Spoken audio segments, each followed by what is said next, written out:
The impact of the 2008 financial crisis has led to calls for increased protectionism and a rollback of globalisation.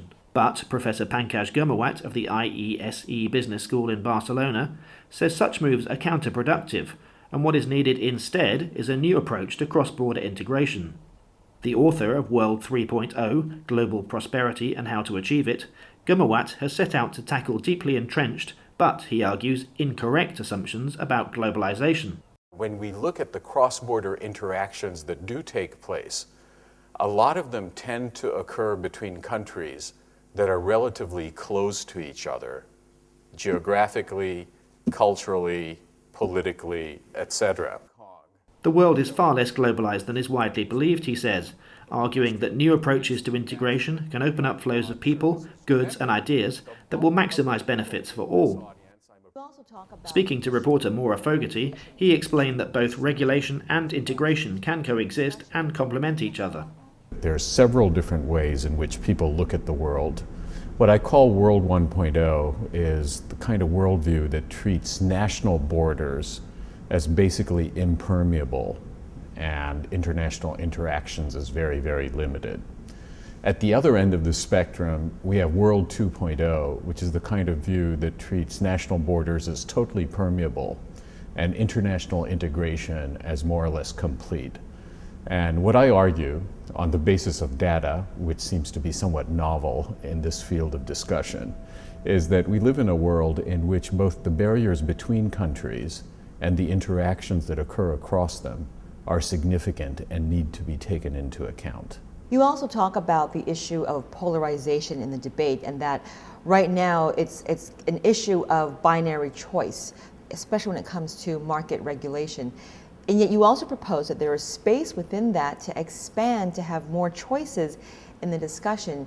Can you talk more about that? Well, this relates back directly to my point about levels of international integration not being zero, but also falling very far short of being complete. If we really believed that the world were completely integrated, it would in fact be the case that it would be very difficult, if not impossible, for governments to regulate things.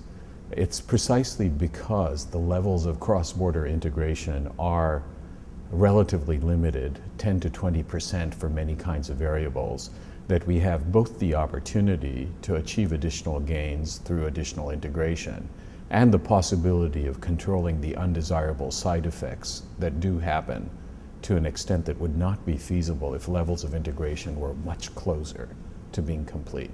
And when you looked at that hard data, did it surprise you that the levels of integration were much different, much lower in fact, than what the common person on the street expected?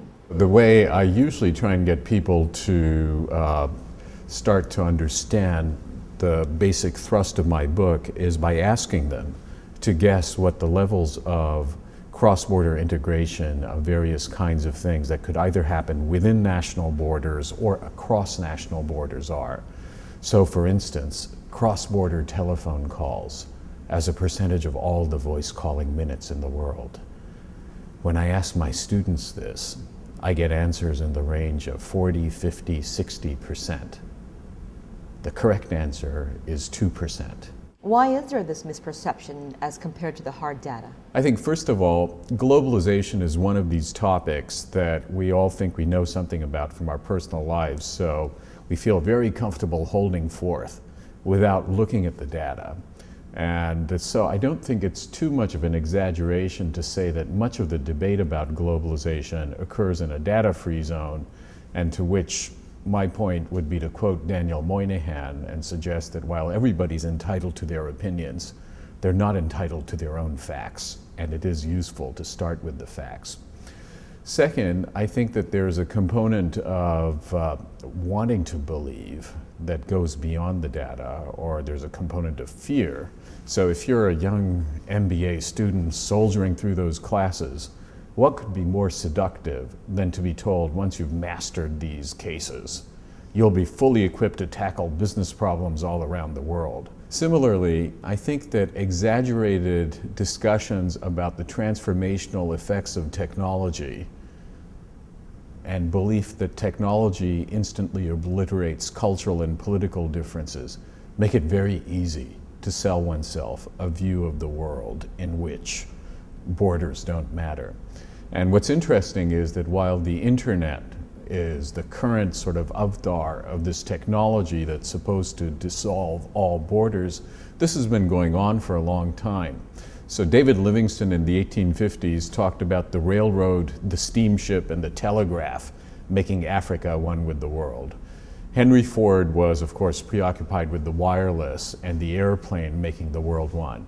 And things had gotten so far that in the early 40s, George Orwell wrote an essay about how sick he was of all these attempts to nominate technologies as obliterating distance. He literally used the phrase, the death of distance. So the technologies change, but the message remains. Whatever that latest new wonderful technology is supposed to overcome all the barriers that divide us. Hasn't worked for the last 150 years of such discourse, and I have trouble believing it's going to happen anytime soon. What do you see as the role of business in driving this discussion further? Where is the nexus between business decision makers and policy decision makers in this framework? The first step for business is to remember that borders do matter and to understand what I refer to as the law of distance. The notion that not only are cross-border interactions limited, but the lion's share of the cross-border interactions that do occur between countries that are relatively close to each other, not just geographically, but culturally and politically. So the second thing to remember, that business people have to remember, is where you should go depends in part on where you're coming from, which is something totally missing from this view of the world as completely already integrated.